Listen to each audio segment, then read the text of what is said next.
And welcome back, rugby fans, to Rugby 411. As always, I'm your host. My name is Joshua Shibata, and we are officially at the halfway point, or maybe a little bit past the halfway point of the 2025 MLR season. And as is tradition here at the Rugby 411, I do my mid-season comparison when I made my way too early predictions of where the Major League Rugby teams will end up on the power rankings. I'll compare them to where I have them now.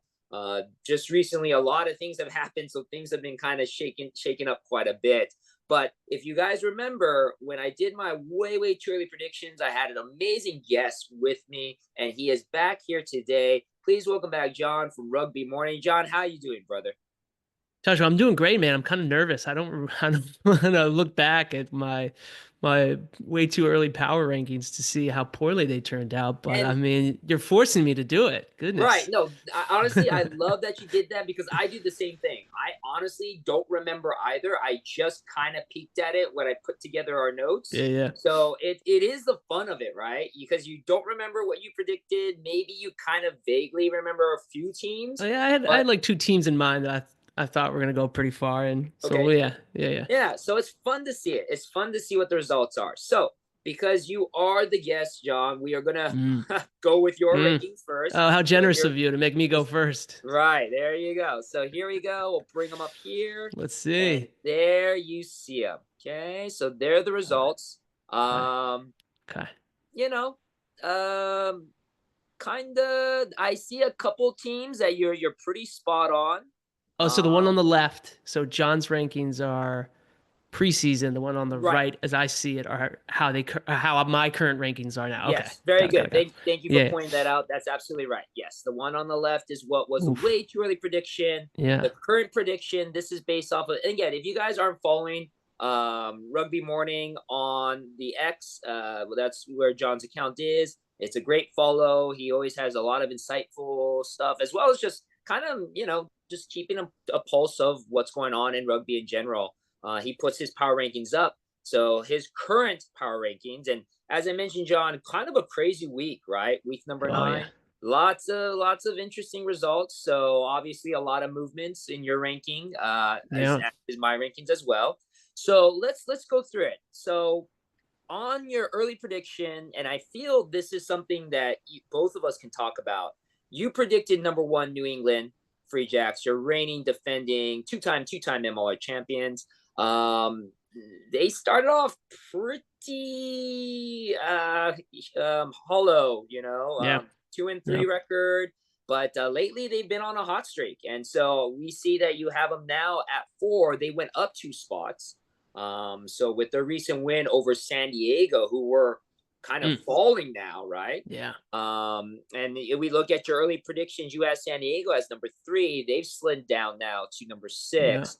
What are your thoughts on with what's going on with New England and San Diego?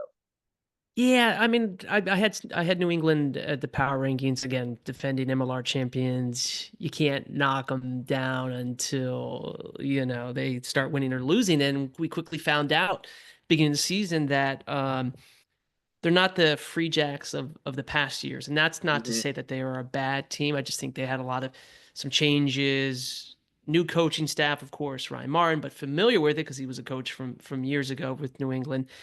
So maybe there was going to be some growing pains. I think it's actually a reflection more so because MLR lost a team, right? We had a team exit the Dallas Jackals, Right. that the quality of play and has maybe the gap between New England and everyone else has gotten that much shorter. And we started to see that a little bit last year, right? When they started losing some games at home. And I think that's just a continuation of what's going on with this year too. I Mm, think just the quality of play's gotten better, that New mm, England wasn't going to be head and shoulders better than others. Certainly, um, as an Old Glory DC fan, it was great for Old Glory to knock off New England earlier in the sure. season here at home. Obviously, they're going to see each Sure. other later up there in New England.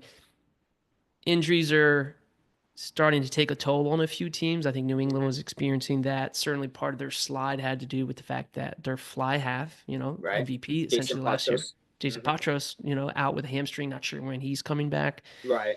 So we'll get ahead to like the storm weeks and how injuries are going to affect some of these Yeah. things. It's got me a Yeah. little concerned because Old Glory DC now is potentially lost their fly half, Jason Robertson, for the rest of the Mhm. season. Unsure That yet. yeah, that's It's huge news. official. That's huge news if that's true. That's huge Yeah. news.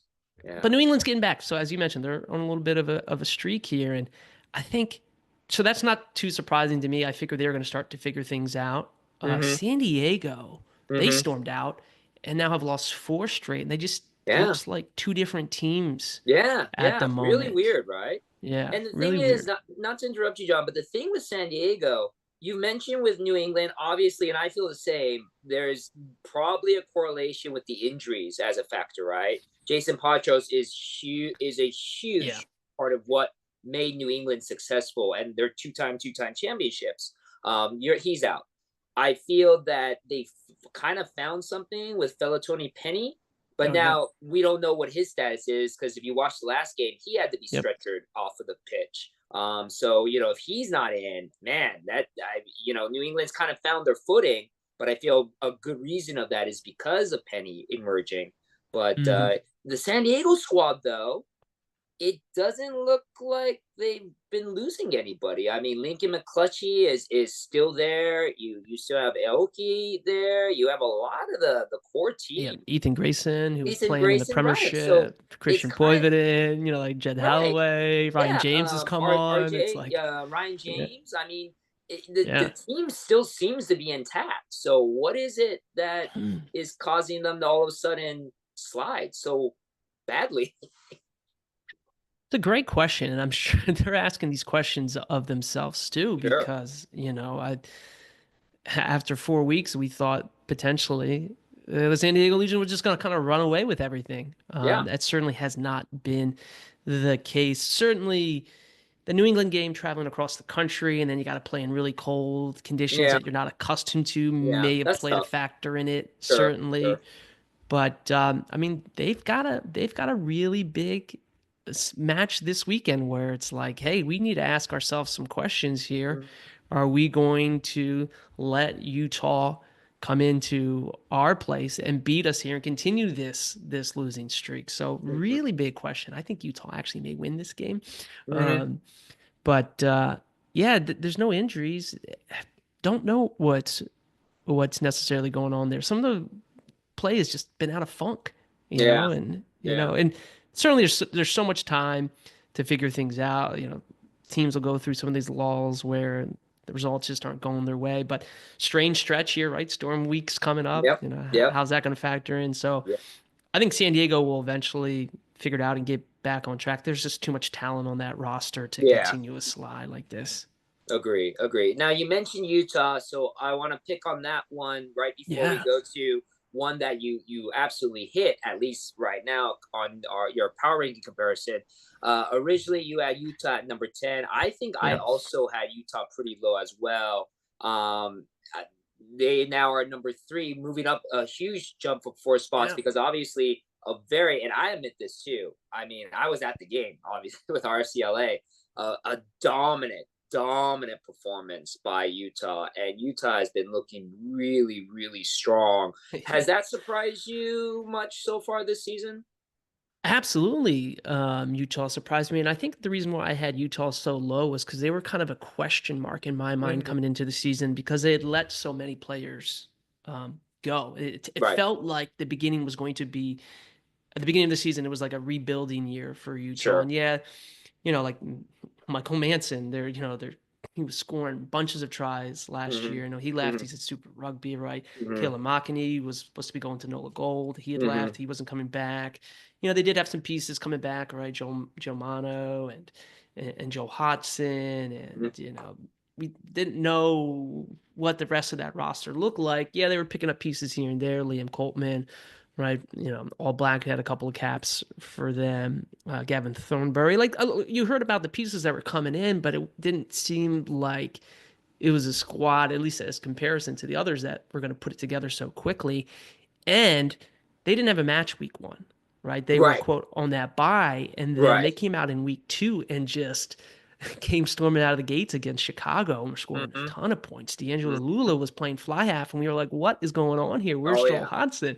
Mm-hmm. but they have been the most surprising team. But it's funny because if you go on like LinkedIn and you follow, God, I'm blanking on his name right now. I feel so bad. One of the owners of the Utah Warriors, he basically was just saying like, Ah, just wait, like telling ah, us like, sure. wait, and everyone's like, nah, no, no, no, we've seen, just wait and look at them. I mean, crap, they're second in the Western Conference with Yeah. 26 points, 5 wins, 2 losses. I with mean, with with mind you, a game behind technically everybody else. So yeah, they still have a game that they have to play to catch up because of that bye week. that's So right. theoretically, they could be in first place. Theoretically. Yep. So Yeah, yeah. yeah. Now let's talk about the team that you hit on the dot. Number 2, the Houston SaberCats. You predicted them as number 2. I I'm can't nervous about remember. this though. I'm sorry, sir. I'm nervous about, sorry, talking to my dad. I'm Sure, nervous about Houston right now. sure. So let's talk about that because I can't remember if you predicted them to be in the championship game with New England, though you had them at number 2. But I don't think I had New England in the championship game, but I did oh, have okay, Houston in the championship okay, game. I may there have you even go. said Old Glory Oh, yeah, you probably being did. an Old Knowing you, Glory super fan. sure, So knowing you probably did. Yeah, but hey, Houston looking pretty good. I mean, they kind of fell flat, surprisingly, to NOLA. But again, travel, sometimes that happens. But mhm. before that, Houston looking very, very strong this season. Yeah, I think the big question mark is the status of their fly half who also plays fullback, David Koitzer. Yeah. He came out in the 10th minute of match 2 weeks ago. It Mm-hmm. looked like an ankle, a hamstring. I'm hearing a hamstring thing. This is Mm-hmm. we've had a few players now who have had some hamstring pulls that have cost them some big weeks. Jason Patros being one, Yeah. Kutzer, Damian Hoyland, fullback Yeah. for Old Glory DC, has been out for a few weeks because of a hamstring strain. Um, I think Davey, and we'll get to him in a second. I think you got to put him up there for front runner for MVP. I think there's a handful of other names, but he Sure. didn't play in the last game. And of course they have AJ Alatimu, who's great. You can plug him in and fly off. He's played there. Seattle and others can play center too. But I don't know. I just feel like they lose something dynamic when Davies not out Sure. there. So the question is, how long is he out for, and when is he coming back? And Mm-hmm. you know how things go in Major League Rugby. Sometimes some of those answers are kind of left in the dark. So fans Yeah. are just like, waiting for those match day 23s to come out to see Yeah. Yeah. if there's a player on it or not. Sure, sure. So let's move on. Honestly, before we move on, what do you think of your power ranking comparison to where you were predicting way too early to where we are Yeah. now? Are you like cool with it? Do you feel you're completely off? What do you think? Yeah, I think. After looking at this, I feel like okay, yeah, there's some obvious ones that I completely whiffed on, like the Utah Mm-hmm. Warriors. Like Mm-hmm. hand up, completely whiffed on the Warriors. Mm-hmm. I feel like it wasn't too difficult to figure out who some of those contenders are. I'm a little disappointed in my Old Glory DC right now. Kind of Mm-hmm. some inconsistent results. Some of that may be Sure, injury related, sure. certainly. Jamison Fontenot Schultz also being out for a little bit. Mm-hmm. Some players are starting to come back. Maybe Hoyland's back this week. I think Jamin may be back this week against Miami. But yeah, I got to say, another whiff has got to be RCLA. I had them Let's at sure, I had them sure. there at 8. Look at them. I got them there now Sure. at 5. Of course, one of those was a win over DC, but Right, right. We'll talk yeah. about honestly, I feel from super fan to super fan, you were a lot more generous with your rankings with my RFCLA than I was. Mm. Maybe because I'm a little bit more demanding or expecting of them. So let's go to my rankings Yeah, now. let's see it. Here they come up. So forgive the picture of my current rankings because my video hasn't posted just yet.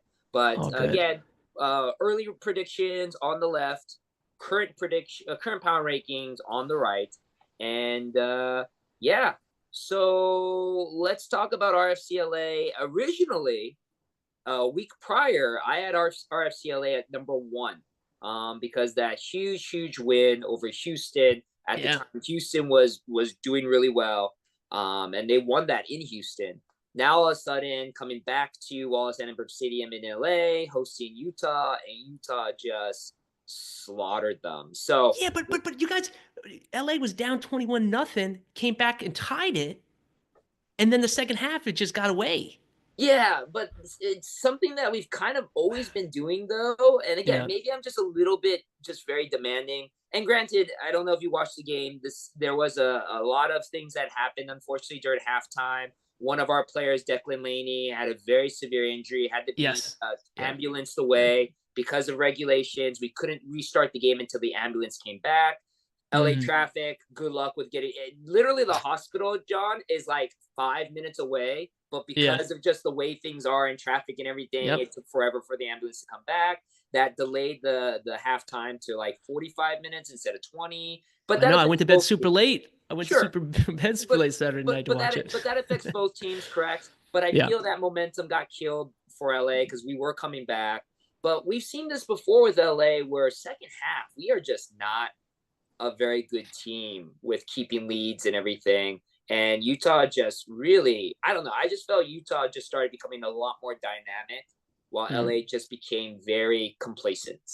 Mm. And I Okay. hate saying that because it's my team, but, just being brutally honest about it, Yeah. I feel, and again, also too, losing at home, I feel the home pitch advantage is a thing, and Oh yeah. it did make a difference. Utah looked very comfortable in LA, and it looked like that it was their home. Yeah. Granted, there were quite a few Utah fans there, but still, it just, oh man, it was a very disappointing performance to say the least. So again, maybe I'm a little too strict on it. I had them slide down just because I didn't feel comparatively to the other teams their performance was nearly as good. But let's also talk about another team that's been very surprising, I think, for both of us, Seattle. The only other team that has two MLR shields under their belts. Yeah. I predicted we would see a rematch, or I mean, we would see a Seattle New England fight for the crown in this year's championship. I don't know, John. Seattle not looking like Seattle. I mean, we've seen Yeah. Seattle struggle in the first half, right? But man, I don't think we've ever seen them struggle this badly. I I remember back to our conversation, and I remember back, like, I think the loss of Mac Mason. Hindsight Mhm. always makes us, look so smart because we think we've got it figured out. But I Sure. was going back and I was like, the loss of Mac Mason is going to affect this team. But I certainly Mhm. did not expect such a sudden and drastic change because Seattle still has a lot of good pieces there. Right. Yeah. Devon Rousseau, I'm a big fan of, right? Mhm. Duncan Mhm. Matthews, Mhm. big Mhm. fan of. Rickard Um, Hatting is great. Rickard Hatting Yes. is Yeah, always a yeah, yeah. start. Mhm. Devin Short's a fun guy to watch play. Like there's all these still some pieces there, and I think very highly of Alan Clark as a coach. I'm sure he's Oh befuddled yeah. as the Oh yeah. rest of us, and it's Mhm. been cool to see Malachi Isdale get some minutes and score some tries. I mean, Yeah. that try he had Yeah. against New England at the Mhm. death was Mhm. Mhm. amazing. The classic sevens move. First Mhm. time he touches the ball this season, he scores. Like Mhm. amazing. Um, but yeah, I'm just dumbfounded by what is happening there in Seattle, and I feel for them because they have very interesting two games coming up here. Mhm. Because if you look at Seattle, they are going to play Chicago at home on Right. Friday, and then Mhm. they quickly turn around and then they play Anthem on Tuesday. Wednesday. And a lot Wednesday. of people, Wednesday, excuse me, sorry, Wednesday.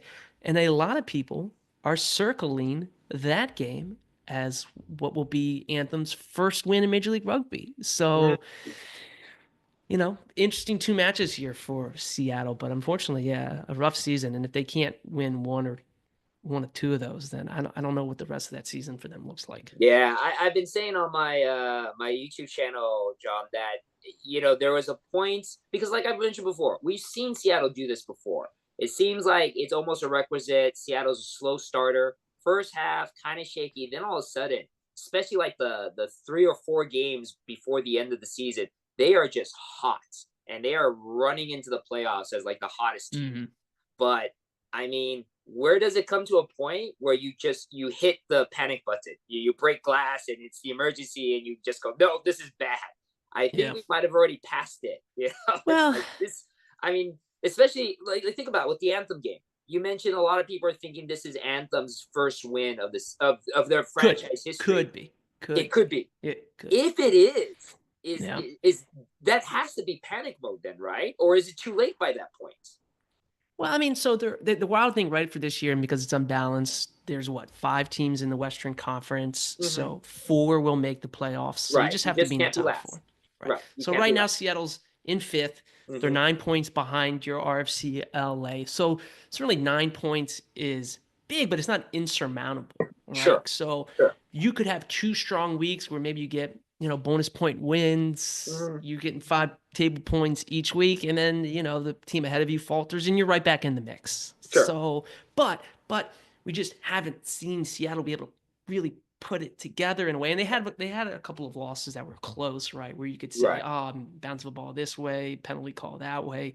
Mhm. Maybe their results are a little bit different. So they're not certainly out of anything yet. They're only 9 points back. They can climb back, but like it's gotta start soon. And Right? Chicago's a tough test, Oh the yeah. best team in the Eastern Conference. Yep. Quick turnaround then a few days later against Anthem, right? To your point, if they lose that one, that seems like such a momentum drainer that Right. like this Chicago match seems kind of pretty important. And that's like you said, that's a tough match. That is an important match, and it's a tough match too. So Yeah. yeah, Yes. Yeah. Yes. I'm curious to see what Seattle does. Also, too, I mean, I don't know if you've ever met Coach Clark, Alan Clarkey. I have not. He is an intense but really cool guy. Yeah. But Yeah. man, I'm just curious. I just wonder because you see this in other sports, and I know rugby does have a lot of similarities to sports because it's still sports. Sports is sports. People are still people. I'm just wondering if maybe there might be a disconnect now, with the coaching, with Yeah. the coaches and the players, because we've seen this before, like with Dallas, especially when they were really, really bad in season one. You really started to hear rumblings that the players were just not listening anymore because, like, why, you know? So I'm just not saying that that's happening, Yeah. but Yeah. I'm Yeah. just Yeah. curious to see because it's just I don't know. Just it does like you said, Seattle hasn't been able to put it together all season so far. So, but Yeah. let's move on to one other team before we wrap this up, and it's one that we've already been talking about quite a bit, and it's one that we can at least both say we're right with our predictions, and of course that low anthem. Right Yeah. now on the longest losing streak in MLR history with 24 games lost straight. Yeah. Now you mentioned, John, about that Seattle is that game that now people are circling. I'm actually circling the next game after Okay. Sunday the 27th, Miami. Because Mm. Miami, I mean, granted they did beat Houston, but Miami hasn't been looking very good compared to what they were last year. Now again, they've also been suffering injuries. Martin Elias is hurt. So they've had to rely on Shane O'Leary, but Shane O'Leary has been really good.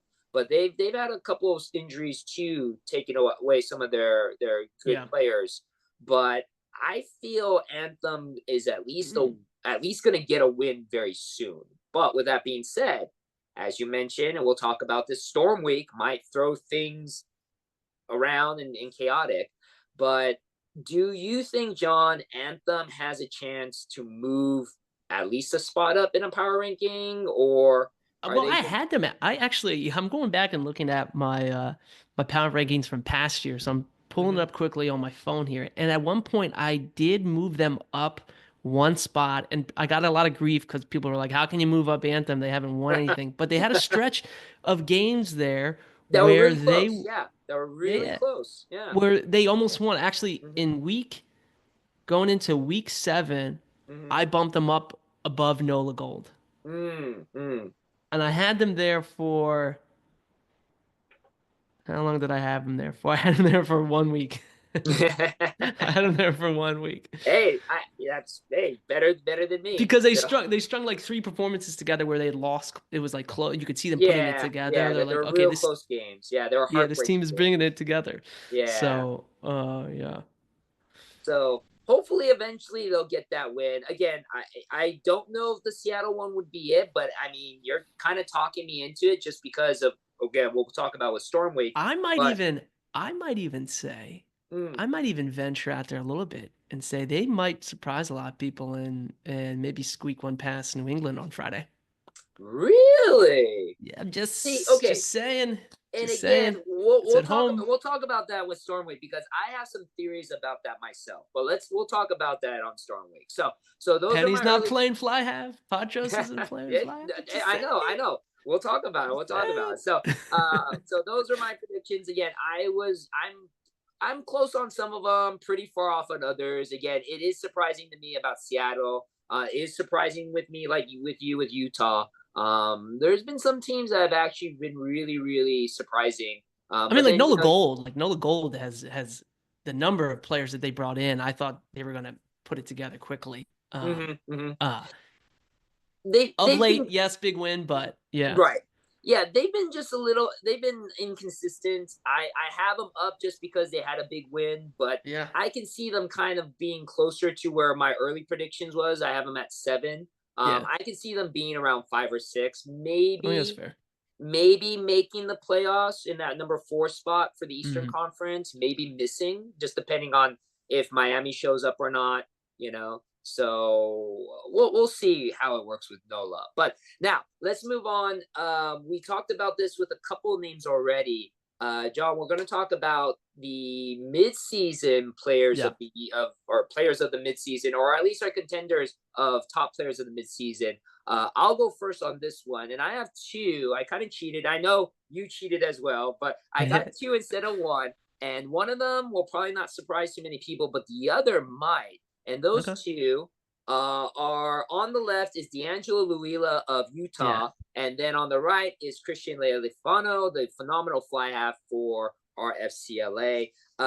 Both players have been phenomenal for their teams. Now, I know, John, you follow James Ely, who does MLR stats and the Hmm. North American Rugby database.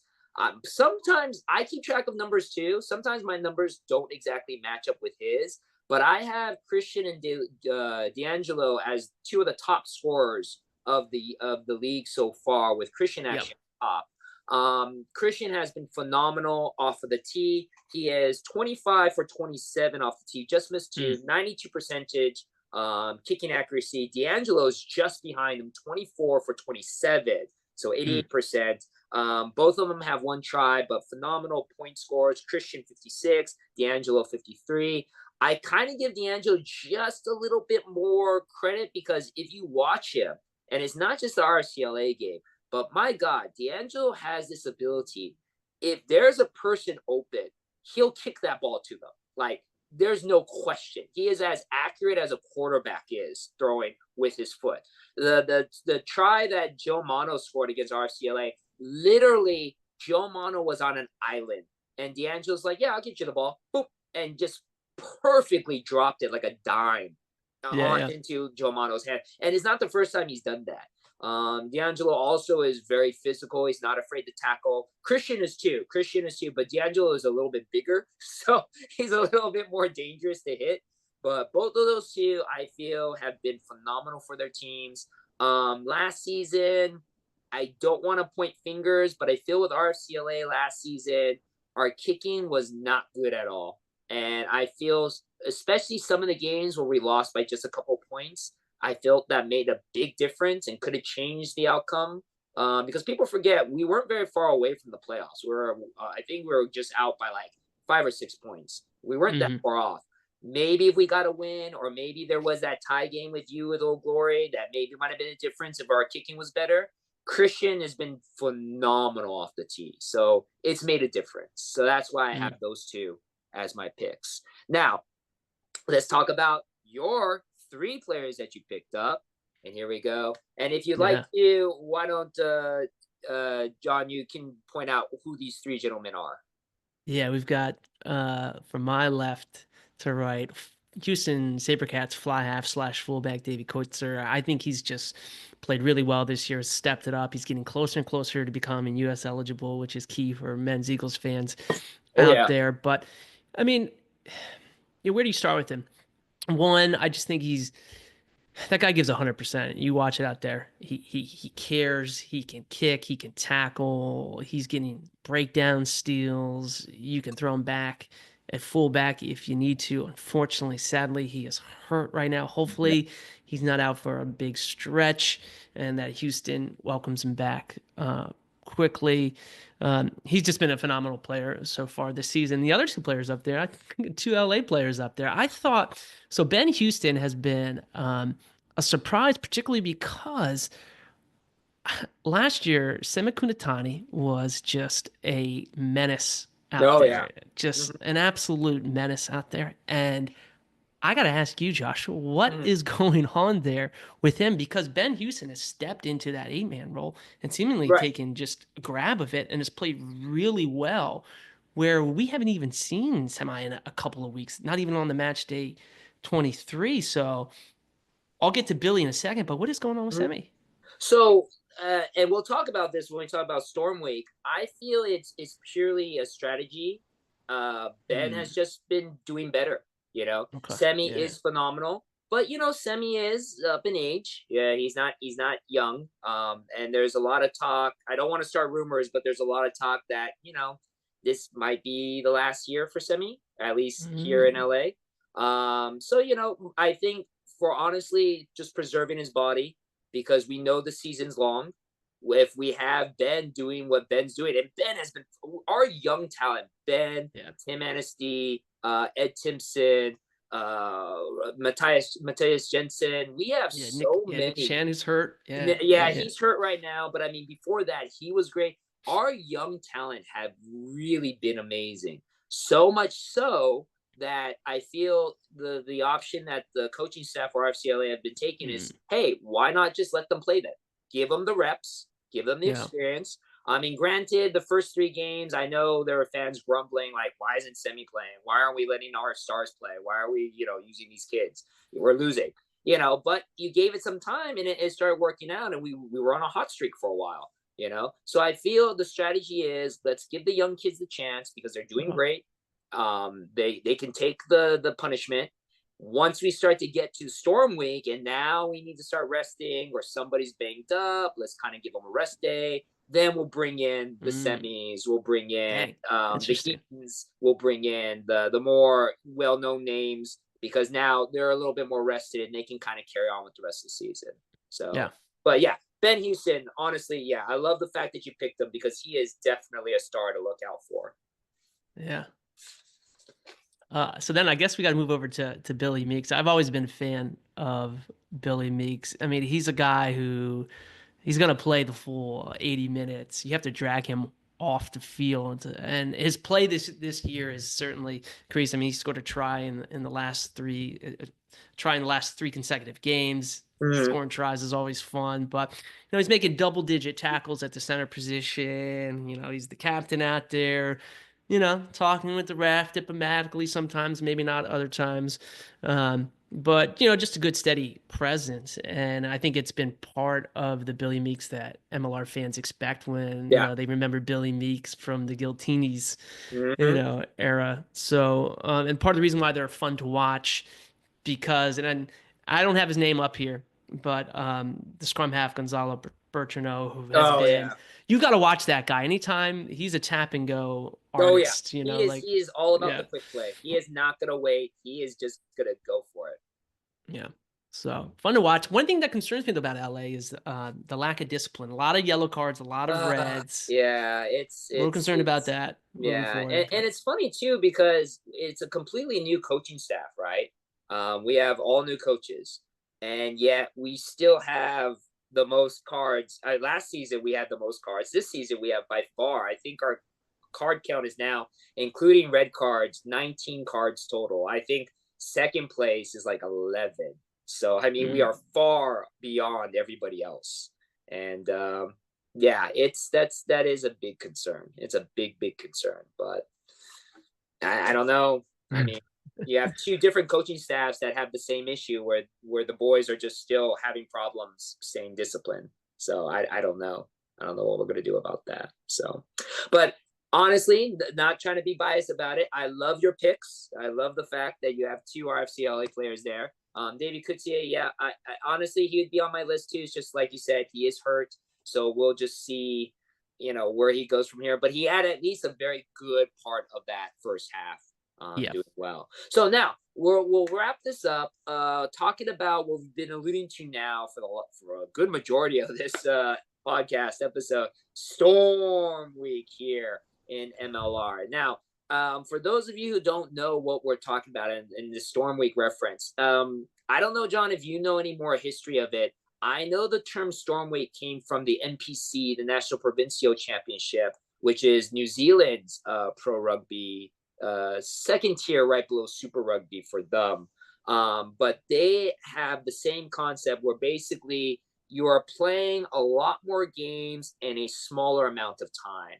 And the reason we're doing this, I'm doing a video. It hasn't been posted up on my YouTube channel yet, but I do a complete video explaining why and what the Storm Weeks are. But in a nutshell, Major League Rugby is basically trying to cram 18 weeks of a season into 17 weeks in order to end the season in time so that the men's Eagles players that are spread out throughout the league on all the MLR teams have the chance to then prepare for the international competition in the summer.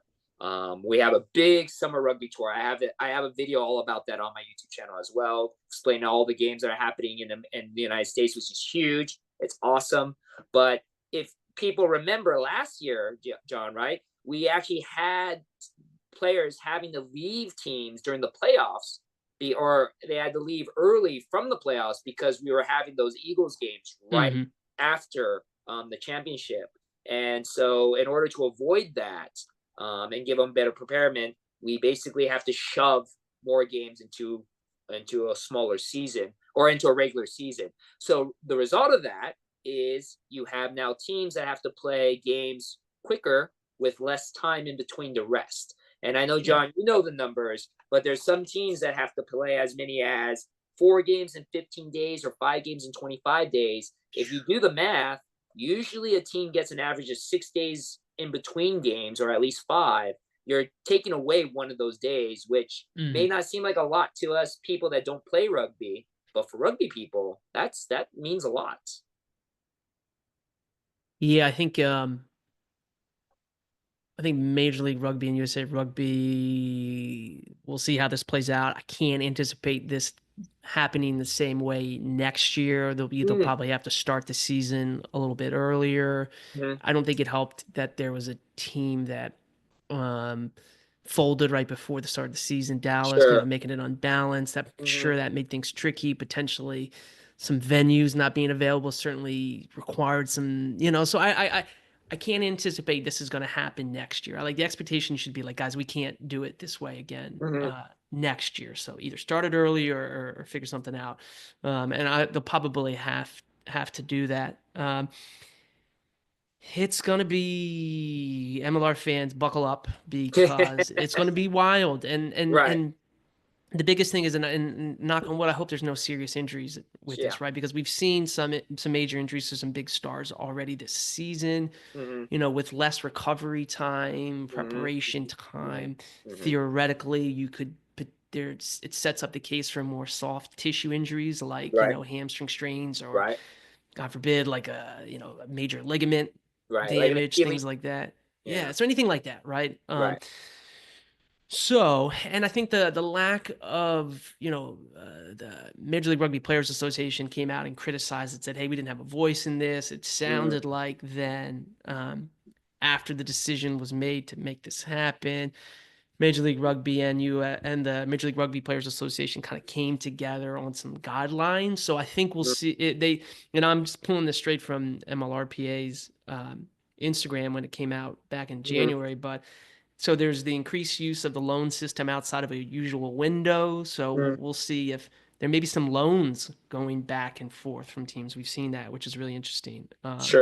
Ability for teams to travel with a larger squad to away matches. So I wonder what that means in terms of, okay, a match day 23, could it be 24, could it be 25? I don't necessarily know. We may see some younger players who haven't quite cracked at match day 23 all of a sudden be on a match day 23. We'll probably Right. see You might that. We'll see some probably see, academy players get yeah, those academy to, players or to drafted step up. rookies who haven't cracked on yet. We'll Mm-hmm. probably see some roster rotations, so meaningful minutes being reduced for some starters of guys who normally are playing 80, maybe playing like 55, 60. So it's going to be interesting. Right.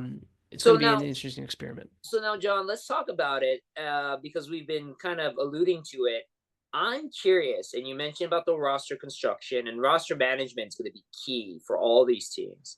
I'm curious, and I don't want to pick on a team like Anthem, but we mentioned already how some people are circling that Yeah. Seattle Anthem game as the first game for Anthem to win. Because again, let's talk about how this Storm Week plays out.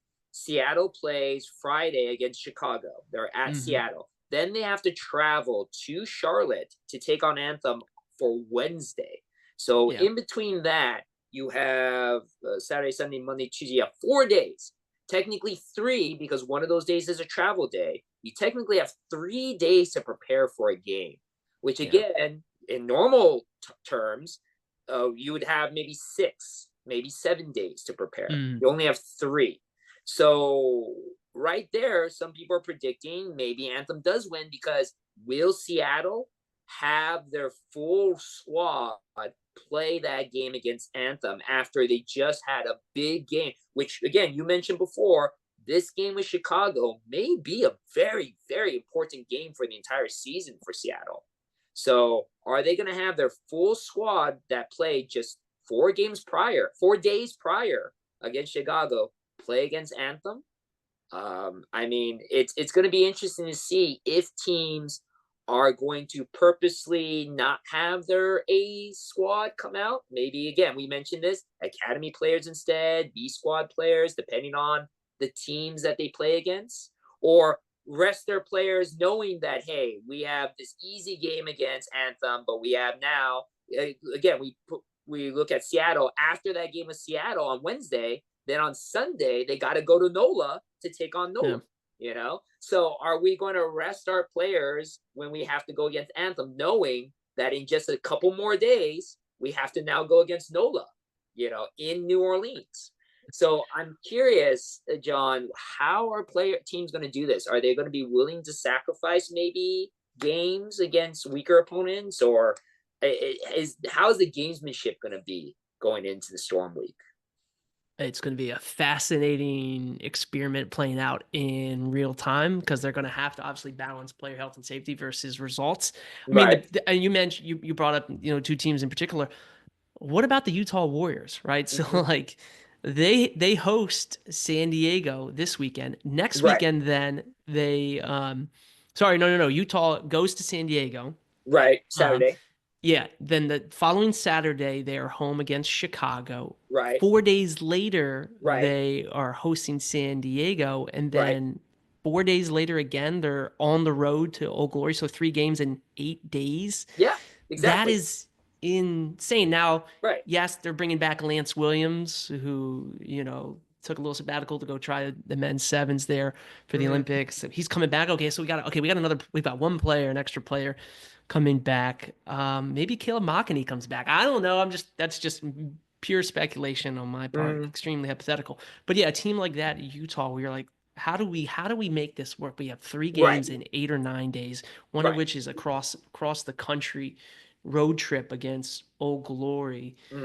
And all these games are kind of important for Utah because I mean, now they're sitting on top, but they got to stay there, right? I think you balance. If it's outside the conference, you're probably a little less worried about a result. If it's in conference, you probably start. Right. I'm curious about, like you said, the risk reward. Is it more of a reward if you just worry about your own conference games and don't worry about the Eastern Conference? Or I'm sorry, if your Western Conference not worry about Eastern not worry about Western. I mean, I'm curious about that. I'm curious what the mindset is for these coaches.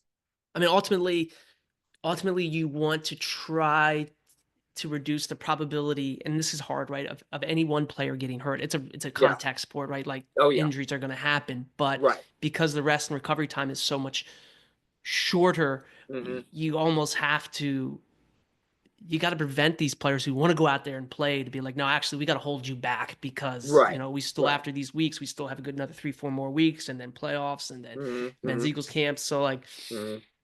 it's gonna be wild. And I think each team is going to do it a little bit differently. And I think the strategy is going to obviously change week from week, depending on a Mm-hmm. result, depending on if there's Right. an injury, Right. If depending you on how the won, right. If standings are you won, if going. you That, lost, if the other team yeah, won, like a team that you're competing with, did they win? Did they yeah. lose? Right. So Yeah. I would say look Go ahead. ahead for some wild swings in the power rankings, maybe. Yeah, no, it's gonna be very man.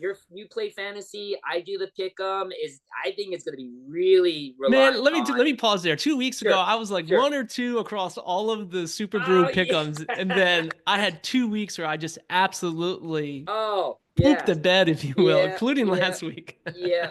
No, it's the fun of pick'ems with rugby because man, it can be very predictable, and then all of a sudden you're just like, what's going on, right? Like, why are these teams losing when you're like, this should have been a win? Yeah, I'm with you on that, and yeah, this storm wake is definitely I feel it's going to rely on what the match day 23s are going to be, right? Or 25s, like you mentioned, maybe Who they know? Who lose know? it, I mean, who you know. knows, right? Right, Yeah, right. So, and then and last point before we wrap up, because you brought up something that I didn't even think about, but makes a lot of sense. The players that are already confirmed Eagles players, how are they going to treat them? Because I mean, I don't want to say I don't want to start conspiracies here, yeah, yeah, yeah. but I'm sure head coach Scott Lawrence of the USA Eagles is going to definitely want to make sure his players are not going to be carelessly used, because again, at the end of the day, Major League Rugby is important. But as you know, and as I know, as American rugby fans, getting into the World Cup, Hmm. qualifying for the World Cup, making sure we have a strong squad, that's super important, right? We can't, I mean, again, it would be Well, great. so like that's interesting, right? Because and I'm right there with you. I'll go along with you for the most part, but Sure. Major League Rugby is set up to be a profitable business. It's not there yet. Yeah, Some that's teams true. are maybe further down the line than others, and obviously Mhm. they want to make sure they have the best game day experience to bring in Right, fans to try and make money. right. And Major League Rugby and USA Rugby or men's Eagles in this case they're running kind of parallel, but MLR, hey, we try to make some money. We're trying to put out the Sure, best rosters. sure, sure, sure. So see, that's They why don't I'm line up I'm necessarily. Yeah, yeah, yeah, I'm yeah. curious to see how that plays out. You and Yeah, me both. I think we're both very curious because God, yeah, it's going to be interesting. And it's funny. And again, we'll wrap it up from here. If you're familiar with European rugby, with the ERC and Premiership, mhm. they deal with this all the time because they have to deal with Six Nations that coincide with their season. So you see this happen always. This is very much a European rugby thing. America, we don't deal with this in other sports. There is nothing like this in basketball, football, baseball, Yeah. hockey. We don't have to deal with this. So this is completely new for American fans. But, I was kind of thinking opposite of you, where this might be the new norm. Like, this is just something you're going to have to deal with. Storm week will Mhm. always happen because it's Yeah. what happens in Europe all the time. But yeah, the more that I'm starting to talk about this with you, the more I'm starting to lean with you where, yeah, I think the USA Rugby, MLR, they're all going to have to sit down before the start of next season, or at least at the end of this season, and really kind of go, guys, we can't do this again. Like, we are not going to have Storm Week 2026. We are, Yeah, you almost wonder like do you start it earlier and that just means you're going to have some really cold games in some locales in February or or remember, the reason why I feel they don't start early is because you still got to deal with football. You still got the Super Bowl to compete with, and there's no yeah, way you want I'll to buy compete that with for a little bit. I'll buy that. that a Okay, little bit. okay, But you brought up something interesting, and we don't need to spend too much time on this. But like sure. as you mentioned in the Premiership and URC and other places, right? For the Six Nations, like they'll take a big break there, right? For Hmm. some of those weeks Yeah, that's true. That's because true. the calendar is so weird in the US. It's so saturated. There's so many sports, Hmm. right? Hmm. And because that July test window is at the tail end of the season, like you Hmm. can't really do like a hey, let's just do a break after like week 14 or 15 and then do Right, and then come playoffs and back stuff in. Yeah, after and because then right. then it's is it too hot? Yeah. you know, Or at but that point, people just like it's lost interest. summer and Yeah, they or, lost you're interest. competing with Yeah. the start of football again, which is Hmm. interesting. Hmm. So then the other thought then becomes is, and some of the club owners may have an issue with this, but like, why do we have 16 regular season games? Yeah, What less if we games. took Yeah. what Yeah. if we took a game or two away? Well, they may say, well, that means that's less gate revenue, Right. merchandise, Right. concession, Right. things like Right. that. Like, Right. I don't know if there's an easy answer to any of Yeah. this, Yeah. but it's got to be figured out because Mhm. you can't have teams play 3 games in 8 days. Yeah. Like, it's Yeah. not, Yeah. can't do that Like, because anymore. We're not in again, college anymore. We're not a club sport. right, yeah. No, because again, player safety, we talk about this every sport talks about it, And as Yeah. much as you and I both love rugby, and I still feel, and I talk to people of my friends that have young kids that are growing up, want to get into sports. I still feel rugby, if you learn it correctly, is a good sport to play. Is it the Oh yeah. safest? By far, no. But is it the most dangerous? No, I don't think so either, if you know how to do it correctly. But again, if you give people the right amount of time to rest, the right amount of time in between games, everything is good. But if you do throw all these games at people and expect them, hey, you got to play, yeah, now you might be pushing it a little bit too much, and then yeah, player safety. Now you are kind of endangering them. So yeah, it's gonna be interesting to say the least. So definitely be interesting. So, Absolutely.